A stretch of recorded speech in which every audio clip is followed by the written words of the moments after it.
ಇನ್ನು ಅಲಯನ್ಸ್ ವಿಶ್ವವಿದ್ಯಾಲಯದಲ್ಲಿ ದಾಖಲೆ ತಿರುಚಿ ವಂಚನೆ ಮಾಡಲಾಗಿದೆ. ವಿದ್ಯಾರ್ಥಿಗಳ ಬಳಿ ಹಣ ಪಡೆದು ಹಾಜರಾತಿ ಹಾಕಿ ಕಳ್ಳಾಟ ಮಾಡಿದ್ದಾರೆ. ಕಾಲೇಜಿಗೆ ಬರದೇ ಹೋದರೂ ಕೂಡ ಸಿಬ್ಬಂದಿ ಹಾಜರಾತಿ ಕೊಡ್ತಾ ಇದ್ರು. ಈಗ ಸಿಬ್ಬಂದಿ ಮತ್ತು ವಿದ್ಯಾರ್ಥಿಗಳ ಮೇಲೆ ಕ್ರಿಮಿನಲ್ ಕೇಸ್ ದಾಖಲಾಗಿದೆ. ಕಾಲೇಜು ಆಡಳಿತ ಮಂಡಳಿ ಈ ಪ್ರಕರಣವನ್ನ ದಾಖಲಿಸಿದೆ. ನವೆಂಬರ್ 25ರಂದು ಆನೇಕಲ್ ಠಾಣೆಯಲ್ಲಿ ಎಫ್ಐಆರ್. ಕಾಲೇಜಿಗೆ ಬರದೇ ಹೋದ್ರೂ ಹೇಗೆ ಅಟೆಂಡೆನ್ಸ್ ಸಿಗ್ತಾ ಇತ್ತು, ಇಲ್ಲಿ ಅವ್ಯವಹಾರ ಆಗಿದೆ ಅಂತ ಈಗ ನವೆಂಬರ್ 25ಕ್ಕೆ ಆನೇಕಲ್ ಠಾಣೆಯಲ್ಲಿ ಎಫ್ಐಆರ್ ದಾಖಲಾಗಿದೆ. ದಾಖಲೆಗಳನ್ನು ತಿರುಚಿ ವಂಚನೆ ಮಾಡಿದ್ದಾರೆ ಅನ್ನೋದು ಈಗ ಸಿಬ್ಬಂದಿಗಳ ಮೇಲೆ, ವಿದ್ಯಾರ್ಥಿಗಳ ಮೇಲೆ ಕೇಳಿಬರ್ತಾ ಇರುವಂತಹ ಆರೋಪ. ವಿದ್ಯಾರ್ಥಿಗಳ ಬಳಿ ಹಣ ಪಡೆದು ಹಾಜರಾತಿ ಕಳ್ಳಾಟ ಮಾಡಿದ್ದಾರೆ ಅಂತ ಅಲಯನ್ಸ್ ವಿಶ್ವವಿದ್ಯಾಲಯ ಈಗ ಅವರ ವಿರುದ್ಧ ದೂರನ್ನ ದಾಖಲಿಸಿದೆ. ಸಿಬ್ಬಂದಿ ಮೋನೀಶ್ ಬಾಬು, ಹಳೆ ವಿದ್ಯಾರ್ಥಿ ಕಿಶೋರ್, ಬಿಟೆಕ್ ವಿದ್ಯಾರ್ಥಿಗಳಾದ ಪೋಟ್ಲಾ ತರುಣ್, ವಿನೋದ್ ಸವ್ವಾ ತ್ರಿನಯನ್ ರೆಡ್ಡಿ, ಕೊಂಡಾ ಪ್ರವೀಣ್ ಕುಮಾರ್ ರೆಡ್ಡಿ, ಹೀಗೆ 6 ಮಂದಿಯ ವಿರುದ್ಧ ಕ್ರಿಮಿನಲ್ ಕೇಸ್ ದಾಖಲಾಗಿದೆ. ಡಿಜಿಟಲ್ ಸೈನ್ ಕದ್ದು ಹಾಜರಾತಿಯನ್ನ ತಿರುಚ್ತಾ ಇದ್ದ ಮೋನೀಶ್. ಇದಕ್ಕೆ ಅಂತ ಹೇಳಿ ವಿದ್ಯಾರ್ಥಿಗಳಿಂದ ಲಕ್ಷ ರೂಪಾಯಿ ಪಡ್ಕೊಳ್ತಾ ಇದ್ದ ಕಿಶೋರ್. ಮಾರ್ಚ್ನಿಂದ ನವೆಂಬರ್ ವರೆಗೂ ಕೂಡ ಈ ರೀತಿ ಲಕ್ಷಾಂತರ ರೂಪಾಯಿ ವಹಿವಾಟಾಗಿದೆ. ಅಟೆಂಡೆನ್ಸ್ಗಾಗಿ ದುಡ್ಡು, ಹಣ ಪಡೆದು ಹಾಜರಾತಿ ಹಾಕಿ ಕಳ್ಳಾಟ ಮಾಡಿದ್ದಾರೆ. ಕಳ್ಳಾಟ ಮಾಡಿದಂತಹ 6 ಜನರ ವಿರುದ್ಧ ಈಗ ವಿವಿ ಕೇಸ್ ದಾಖಲಿಸಿದೆ, ಎಫ್ಐಆರ್ ಆಗಿದೆ. 6 ಜನ ಆರೋಪಿಗಳನ್ನ ನೋಡ್ತಾ ಇದ್ದೀವಿ.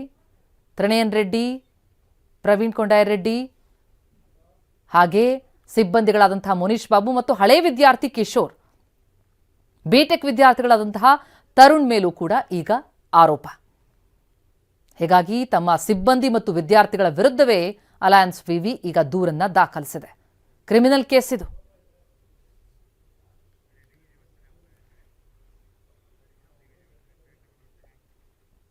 ಇನ್ನು ಸೈಬರ್ ವಂಚನೆ ಕೋಟ್ಯಂತರ ರೂಪಾಯಿ ವಹಿವಾಟಾಗಿದೆ. ದಾವಣಗೆರೆಯಲ್ಲಿ ಸೈಬರ್ ವಂಚಕನ ಅಕೌಂಟ್ ವಹಿವಾಟಿದೆ. ಒಂದೆರಡಲ್ಲ, 150 ಕೋಟಿ ಅಲ್ಲ, 1000ಕ್ಕೂ ಅಧಿಕ ಕೋಟಿ ವಹಿವಾಟಾಗಿದೆ. ಈ ಪ್ರಕರಣವನ್ನು ಸಿಐಡಿಗೆ ಹಸ್ತಾಂತರಿಸಬೇಕು. ದಾವಣಗೆರೆ ಎಸ್ಪಿಗೆ ಹಸ್ತಾಂತರಿಸಿದ್ದಾರೆ. ಹೊರ ರಾಜ್ಯದ ಕೇಸ್ಗಳಿರೋದ್ರಿಂದಾಗಿ ಸಿಐಡಿಗೆ ಹಸ್ತಾಂತರ. 2 ತಿಂಗಳ ಹಿಂದೆ ದಾವಣಗೆರೆ ಸೈಬರ್ ಠಾಣೆಯಲ್ಲಿ ಒಂದು ದೂರು ದಾಖಲಾಗುತ್ತೆ. ಪ್ರಮೋದ್ ಎನ್ನುವಂತಹ ವ್ಯಕ್ತಿ 52 ಲಕ್ಷ ರೂಪಾಯಿ ಹಣ ಕಳ್ಕೊಂಡ ಬಗ್ಗೆ ದೂರು. ಕನ್ಸ್ಟ್ರಕ್ಷನ್ ಕೆಲಸ ಮಾಡ್ಕೊಳ್ತಾ ಇದ್ದಂತಹ ಪ್ರಮೋದ್ ಅಕೌಂಟ್ ಹಣ ಅಕ್ರಮ ಆಗಿದೆ ಅಂತ ಹೇಳಿ ದೂರು ಕೊಡ್ತಾರೆ. ತನಿಖೆ ವೇಳೆ ಆತನ ಅಕೌಂಟ್ನಿಂದ 150 ಕೋಟಿ ವರ್ಗಾವಣೆಯಾಗಿತ್ತು. ಹಣ ಕಳೆದುಕೊಂಡಂತಹ ಆರೋಪಿ ಪ್ರಮೋದೇ ಪ್ರಮುಖ ಆರೋಪಿಯಾಗಿದ್ದ. ಪ್ರಮೋದ್ನನ್ನ ತೀವ್ರ ವಿಚಾರಣೆ ನಡೆಸ್ತಾರೆ ದಾವಣಗೆರೆ ಪೊಲೀಸರು.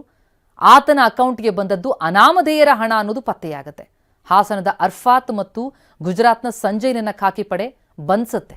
ಖಾಕಿ ತನಿಖೆ ವೇಳೆ ಕರೆಂಟ್ ಅಕೌಂಟ್ಗಳ ಮಾರಾಟ ದಂಧೆ ಅನ್ನೋದು ಬಯಲಾಗುತ್ತೆ. ಉದ್ಯಮವೇ ಇಲ್ದಿದ್ರು ಕರೆಂಟ್ ಅಕೌಂಟ್ ತೆರೆದು ಕೋಟ್ಯಂತರ ರೂಪಾಯಿ ವಹಿವಾಟು ನಡೆಸ್ತಾ ಇದ್ರು. ದುಬೈನಿಂದ ಈ ಕರೆಂಟ್ ಅಕೌಂಟ್ಗೆ ಕೋಟಿ ಹಣ ಜಮಾ ಆಗ್ತಾ ಇತ್ತು.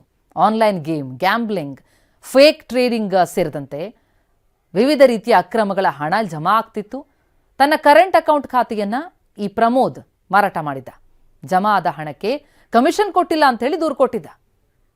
ಈತನೇ ಅಕ್ಯೂಸ್ಡ್ ಪ್ರಮೋದ್.